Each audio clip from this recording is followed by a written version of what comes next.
রাজযোগ। স্বামী বিবেকানন্দ। পাঠ করছি গোপা বাগচি।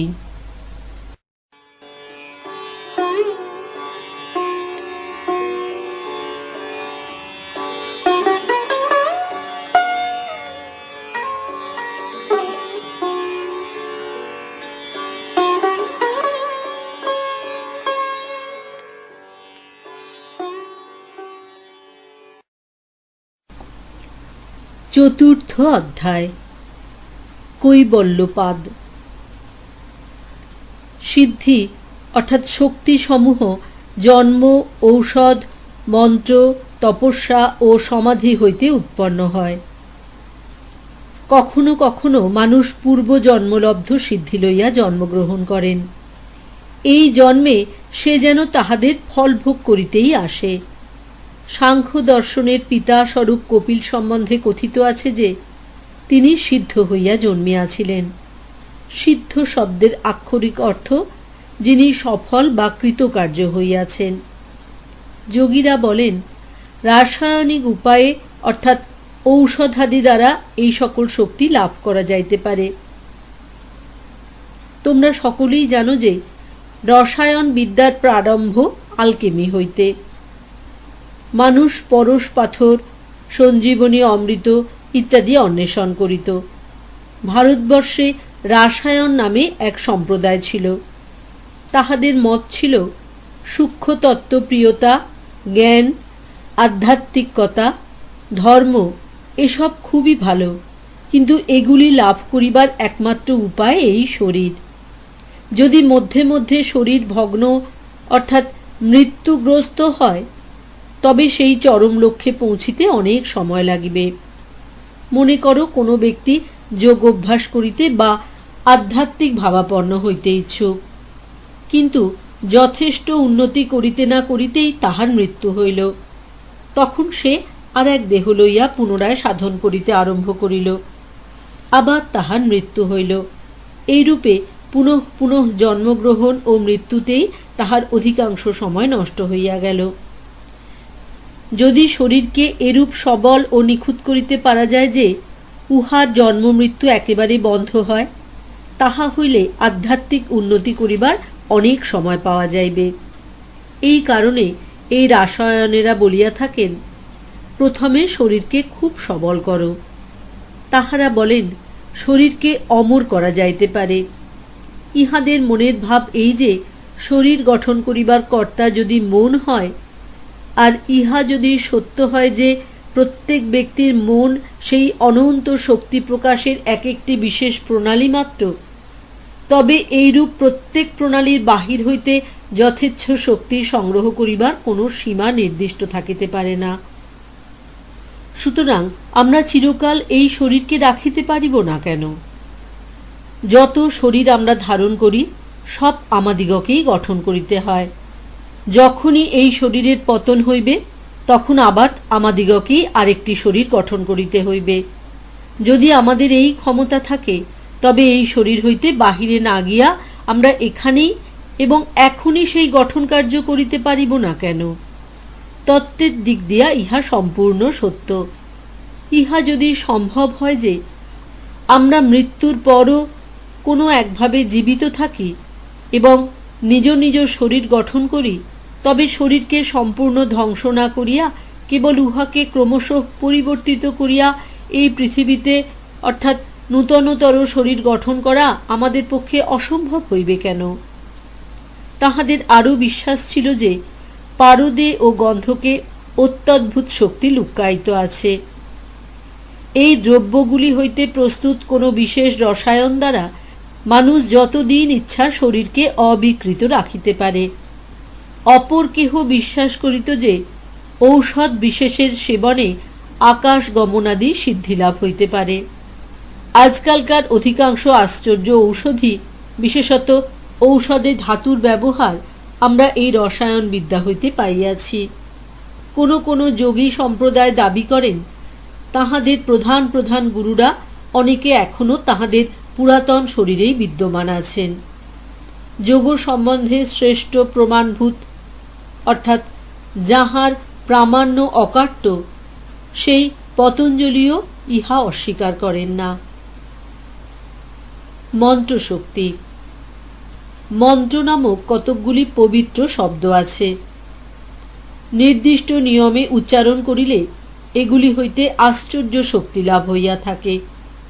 আমরা দিন রাত অদ্ভুত ঘটনারাশির মধ্যে বাস করি, সেগুলির বিষয়ে কিছু চিন্তাও করি না। মানুষের শক্তি, শব্দের শক্তি ও মনের শক্তির কোনো সীমা নাই। তপস্যা। তোমরা দেখিবে প্রত্যেক ধর্মেই তপস্যা ও কৃচ্ছ্র সাধনা আছে। ধর্মের এই দিকটিতে হিন্দুরাই সর্বদা চরম সীমায় গিয়া থাকেন। দেখিবে এমন অনেকে আছেন যাহারা সারা জীবন ঊর্ধ্বে হাত তুলিয়া রাখে, যে পর্যন্ত না উহা শুকাইয়া অবশ হইয়া যায়। অনেকে দিবারাত্র দাঁড়াইয়া থাকে, অবশেষে পা ফুলিয়া যায়। যদি তারপরও তাহারা জীবিত থাকে, তাহা হইলে সেই অবস্থায় তাহাদের পা এত শক্ত হইয়া যায় যে তাহারা আর পা মুড়িতে পারে না। বাকি জীবন তাহাদিগকে দাঁড়াইয়া থাকিতে হয়। আমি একবার এক ঊর্ধ্ববাহু পুরুষকে দেখিয়াছিলাম। তাহাকে জিজ্ঞাসা করিলাম, যখন প্রথম প্রথম ইহা অভ্যাস করিতেন তখন কিরূপ বোধ করিতেন? তিনি বলিলেন, প্রথম প্রথম ভয়ানক যন্ত্রণা বোধ হইত। এত যন্ত্রণা হইত যে নদীতে গিয়া জলে ডুব দিয়া থাকিতাম। তাহাতে কিছুক্ষণের জন্য যন্ত্রণার কতকটা উপশম হইত। 1 মাস পরে আর বিশেষ কষ্ট ছিল না। এইরূপ অভ্যাসের দ্বারা সিদ্ধি বা বিভূতি লাভ হইয়া থাকে। সমাধি। মনের সম্পূর্ণ একাগ্রতা, ইহাই প্রকৃত যোগ। এই বিজ্ঞানের ইহাই প্রধান আলোচ্য বিষয়, আর ইহাই শ্রেষ্ঠ উপায়। পূর্বে আলোচিত বিষয়গুলি গৌণ, সেগুলির দ্বারা উচ্চতম অবস্থা লাভ করা যায় না। সমাধি দ্বারাই মানসিক, নৈতিক ও আধ্যাত্মিক যাহা কিছু সবই আমরা লাভ করিতে পারি। প্রকৃতির আপূরণের দ্বারা এক জাতি আর এক জাতিতে পরিণত হইয়া যায়। পতঞ্জলি বলিয়াছেন, এই প্রস্তাবে উপস্থাপিত শক্তিগুলি কখনো জন্ম দ্বারা, কখনো রাসায়নিক ঔষধ দ্বারা অথবা তপস্যা দ্বারা লাভ করিতে পারা যায়। তিনি আরও স্বীকার করিয়াছেন যে এই শরীরকে যতদিন ইচ্ছা রক্ষা করা যাইতে পারে। এখন তিনি বলিতেছেন, এই শরীর এক জাতি হইতে অপর জাতিতে পরিণত হয় কেন? তাহার মতে ইহা প্রকৃতির আপূরণের দ্বারা হইয়া থাকে। পরবর্তী সূত্রে তিনি ইহা বুঝাইয়া দিতেছেন। সৎ ও অসৎ কর্ম প্রকৃতির পরিণামের সাক্ষাৎ কারণ নয়, কিন্তু ওইগুলি উহার বাধা ভগ্নকারী নিমিত্ত মাত্র। যেমন কৃষক জলের গতিপথে বাধা, বাঁধ ভাঙিয়া দিলে জল নিজের স্বভাববশেই প্রবাহিত হয়। যখন কোনো কৃষক ক্ষেত্রে জল সেচন করিবার ইচ্ছা করে, তখন তাহার আর অন্য কোনো স্থান হইতে জল আনিবার আবশ্যক হয় না। ক্ষেত্রের নিকটবর্তী জলাশয়ে জল সঞ্চিত রহিয়াছে, শুধু মধ্যে কপাটের দ্বারা ওই জল রুদ্ধ আছে।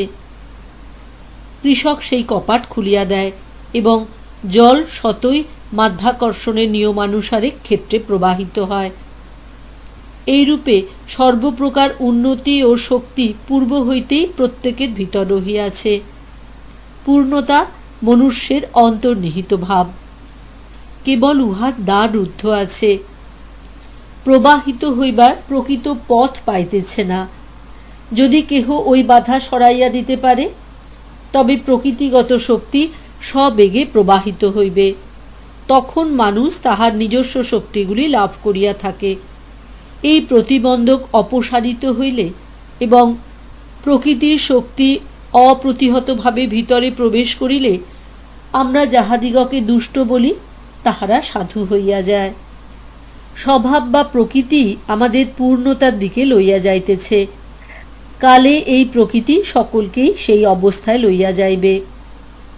ধার্মিক হইবার জন্য যাহা কিছু সাধন ও চেষ্টা, তাহা কেবল নিষেধমুখ কার্য মাত্র। কেবল প্রতিবন্ধক অপসারিত করিয়া দেওয়া, জন্মগত অধিকার স্বরূপ পূর্ণতার দ্বার খুলিয়া দেওয়া। পূর্ণতাই আমাদের প্রকৃত স্বভাব। প্রাচীন যোগীদিগের পরিণামবাদ আধুনিক গবেষণার আলোকে আরও সহজে ও ভালোভাবে বুঝিতে পারা যাইবে, এবং যোগীদের ব্যাখ্যা আধুনিক ব্যাখ্যা হইতে অনেক ভালো। আধুনিকেরা বলেন, পরিণামের দুইটি কারণ, যৌন নির্বাচন ও যোগ্যতমের উজ্জীবন। কিন্তু এই দুইটি কারণ পর্যাপ্ত বলিয়া বোধ হয় না। মনে করো, মানবীয় জ্ঞান এতদূর উন্নত হইল যে শরীর ধারণ ও সঙ্গী নির্বাচন করিবার প্রতিযোগিতা উঠিয়া গেল। তাহা হইলে আধুনিক দিগের মতে মানুষের উন্নতি প্রবাহ রুদ্ধ হইবে এবং জাতির মৃত্যু হইবে। আর এই মতবাদের ফলে প্রত্যেক অত্যাচারী ব্যক্তি নিজের বিবেকের ভর্ৎসনা হইতে অব্যাহতি পাইবার একটি যুক্তি লাভ করে। আর এমন লোকেরও অভাব নাই যাহারা নিজেদের দার্শনিক বলিয়া পরিচয় দেন এবং যত দুষ্ট ও অনুপযুক্ত লোকদিগকে মারিয়া ফেলিতে চান।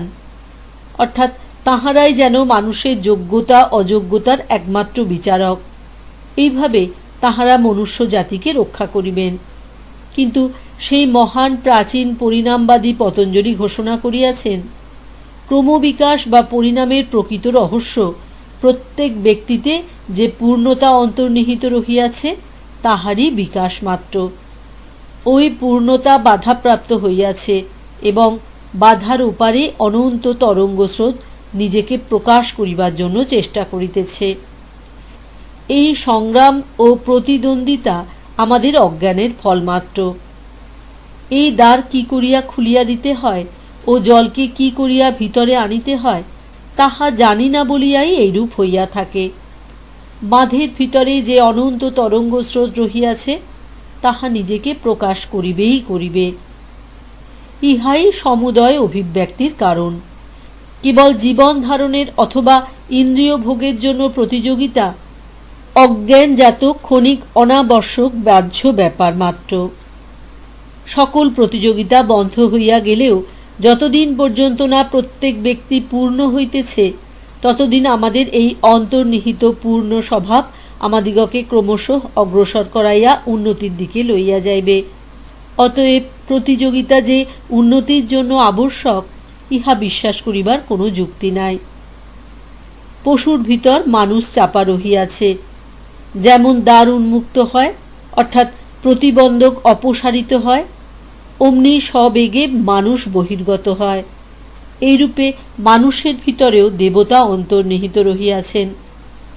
কেবল অজ্ঞানের অর্গলে ও শৃঙ্খলে তিনি বন্দী হইয়া আছেন। যখন জ্ঞান এই অর্গলগুলি ভাঙিয়া ফেলে তখনই সেই দেবতা প্রকাশিত হয়। যোগী কেবল নিজের অহংকার হইতেই অনেক চিত্ত সৃজন করিতে পারেন। কর্মবাদের তাৎপর্য এই যে আমরা আমাদিগের সৎ সৎ কর্মের ফল ভোগ করিয়া থাকি, আর সমগ্র দর্শনশাস্ত্রের একমাত্র উদ্দেশ্য মানুষের নিজ মহিমা অবগত হওয়া। সকল শাস্ত্রেই মানবের আত্মার মহিমা ঘোষণা করিতেছে, আবার সঙ্গে সঙ্গে কর্মবাদ প্রচার করিতেছে। শুভ কর্মের ফল শুভ, অশুভ কর্মের ফল অশুভ হইয়া থাকে।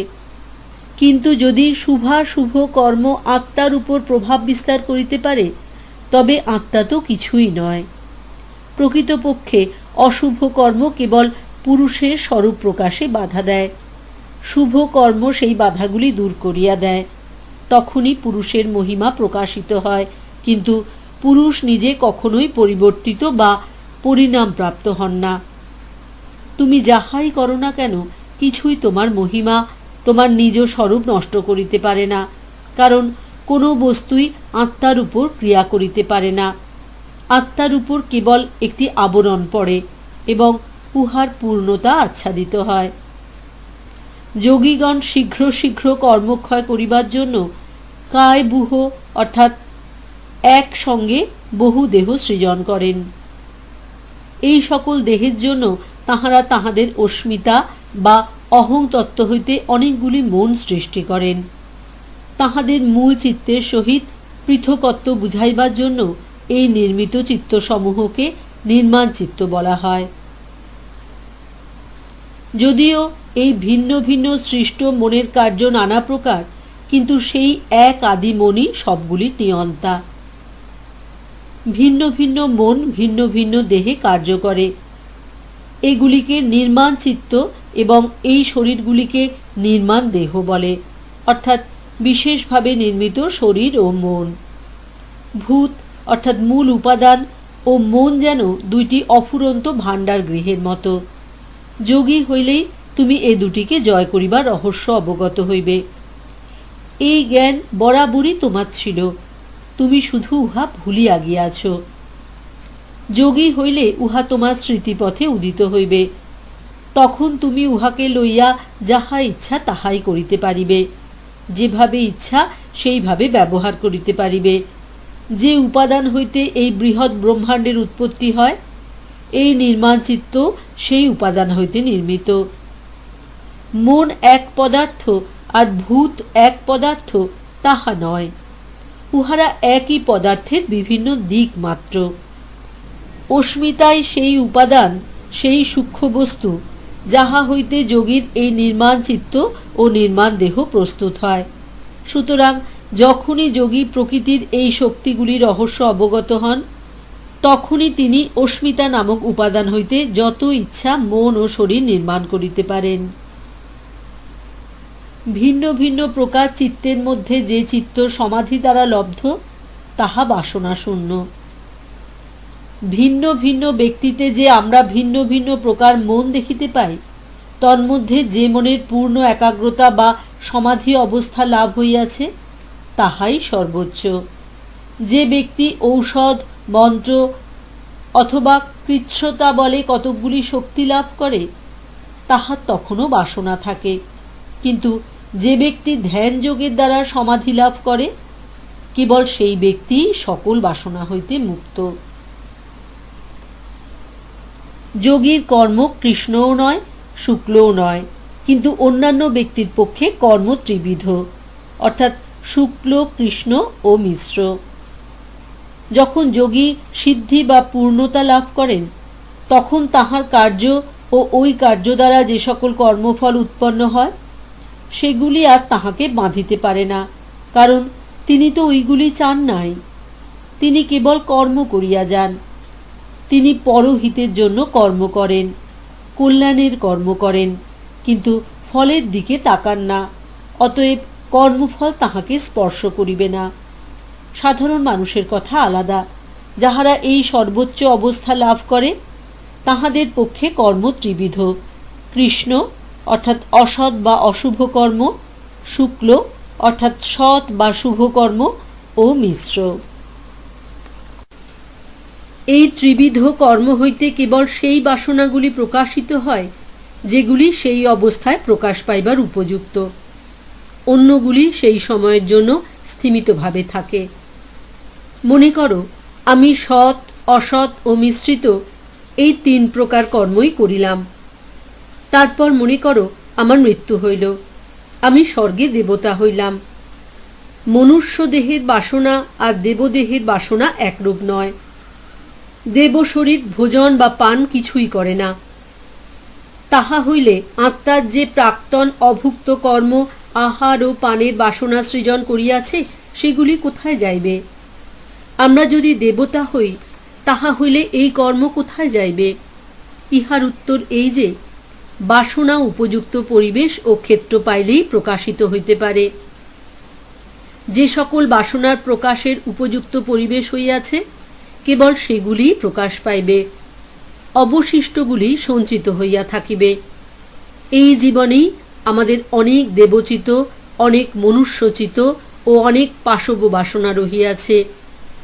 আমি যদি দেবদেহ ধারণ করি, তবে কেবল শুভ বাসনাগুলি ফলোন্মুখ হইবে, কারণ ওইগুলি প্রকাশের জন্য পরিবেশ উপযুক্ত হইয়াছে।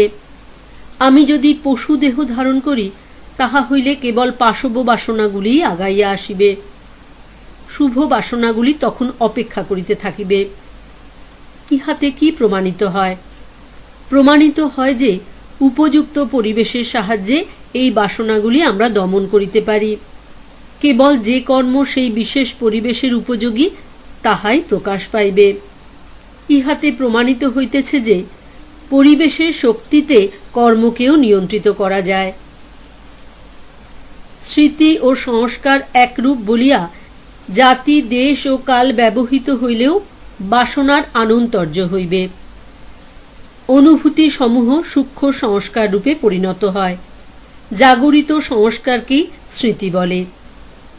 বর্তমানে জ্ঞাতসারে কৃতকর্মের সহিত সংস্কার রূপে পরিণত পূর্বানুভূতি সমূহের মনের অগোচরে যে সমন্বয় হয়, তাহাও এই শক্তির অন্তর্ভুক্ত।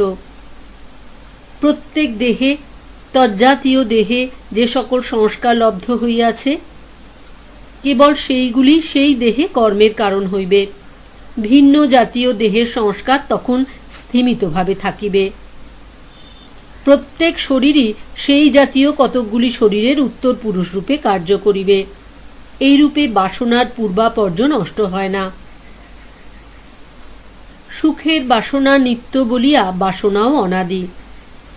আমাদের সকল ভোগ ও অভিজ্ঞতা সুখী হইবার বাসনা হইতেই উৎপন্ন।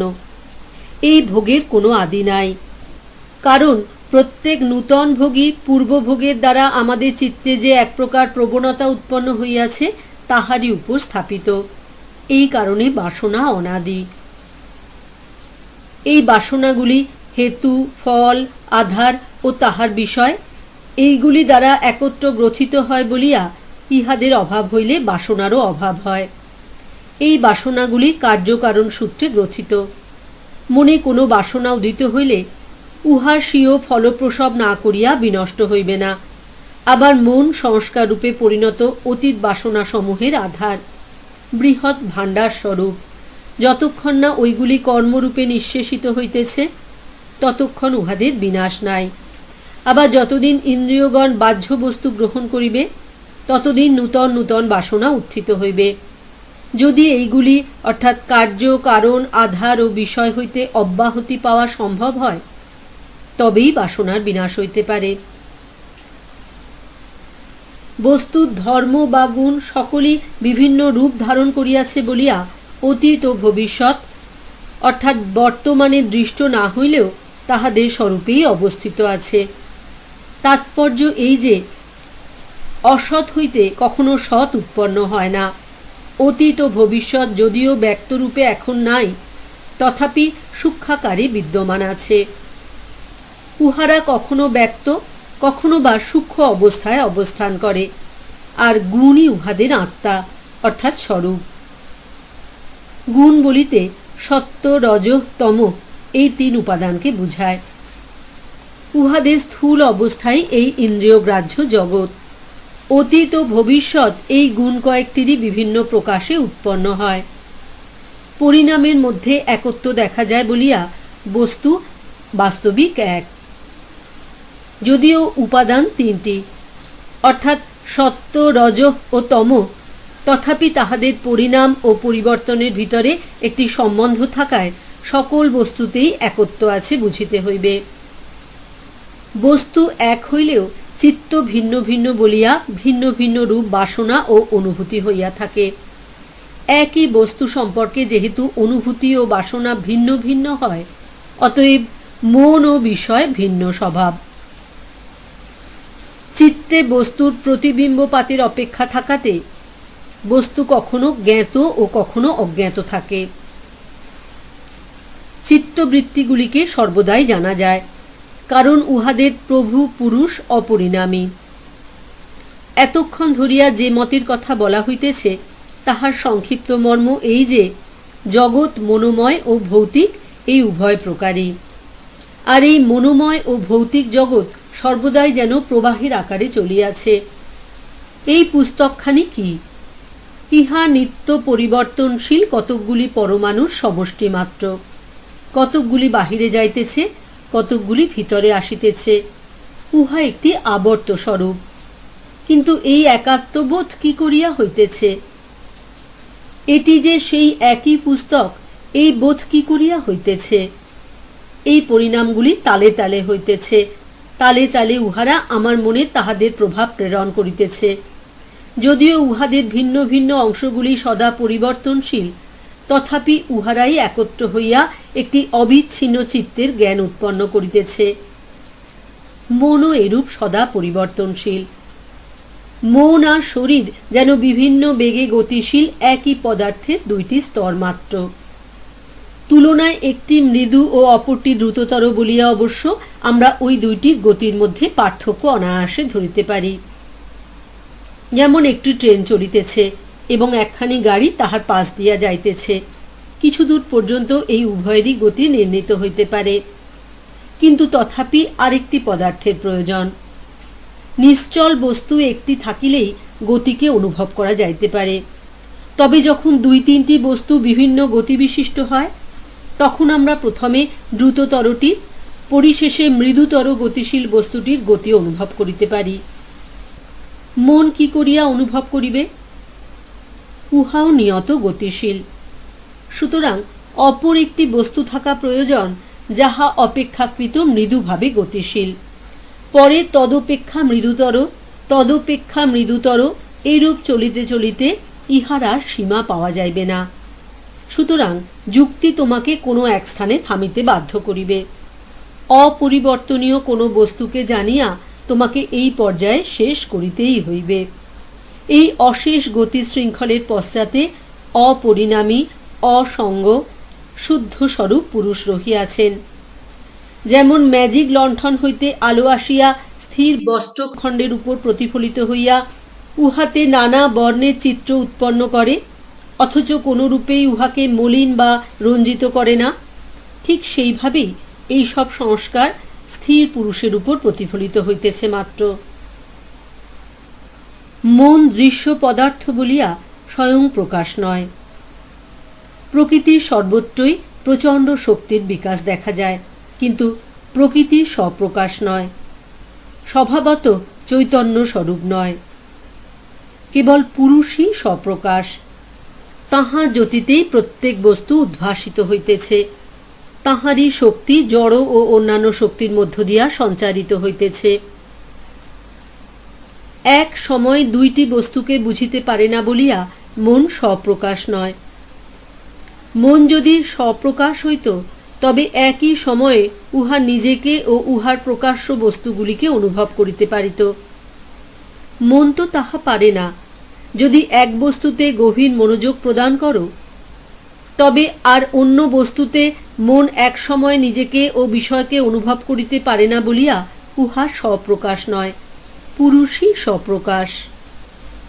যদি কল্পনা করা যায় যে আর এক চিত্ত ওই চিত্তকে প্রকাশ করে, তবে এইরূপ কল্পনার অন্ত থাকিবে না এবং স্মৃতির গোলমাল হইয়া যাইবে। মনে করো আরেকটি মন রহিয়াছে, উহা এই সাধারণ মনটিকে অনুভব করিতেছে। তাহা হইলে আবার এমন একটি মনের আবশ্যক যাহা আবার ওই মনটিকে অনুভব করিবে। সুতরাং কোথাও ইহার শেষ পাওয়া যাইবে না।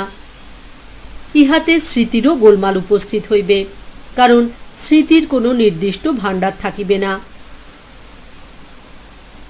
চিতি অর্থাৎ পুরুষের শক্তি অপরিণামী, অর্থাৎ পরিবর্তিত হয় না, অপরের দিকে সঞ্চারিত হয় না। যখন মন চিতি শক্তির আকার গ্রহণ করে তখনই উহা জ্ঞানময় হয়। জ্ঞান যে পুরুষের গুণ নয়, ইহা স্পষ্টতরভাবে বুঝাইবার জন্য পতঞ্জলি এই কথা বলিলেন। মন যখন পুরুষের নিকট আসে তখন যেন পুরুষ মনের উপর প্রতিফলিত হন, আর মন সাময়িকভাবে জ্ঞানবান হন, আর বোধ হয় যেন মনই পুরুষ। মন যখন দ্রষ্টা ও দৃশ্য উভয় দ্বারা উপরক্ত অর্থাৎ রঞ্জিত হয়, তখন উহা সর্বপ্রকার অর্থকেই প্রকাশ করে। একদিকে দৃশ্য অর্থাৎ বাহ্য জগৎ মনের উপর প্রতিবিম্বিত হইতেছেন, অপরদিকে দ্রষ্টা অর্থাৎ পুরুষ উহার উপর প্রতিবিম্বিত হইতেছেন। এইভাবেই মনে সর্বপ্রকার জ্ঞান লাভের শক্তি আসে। সেই মন অসংখ্য বাসনা দ্বারা চিত্রিত হইলেও সংহত পদার্থ বলিয়া পরের অর্থাৎ পুরুষের জন্য কার্য করে।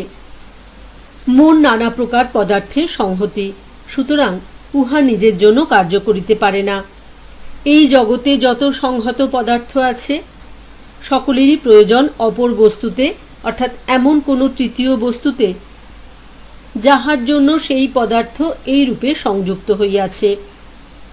সুতরাং নানা প্রকার বস্তুর সংযোগে উৎপন্ন মনও পুরুষের জন্য। বিশেষদর্শী অর্থাৎ বিবেকী পুরুষের পক্ষে মনে আত্মভাব নিবৃত্ত হইয়া যায়। বিবেক বলে যোগী জানিতে পারেন পুরুষ মন নন।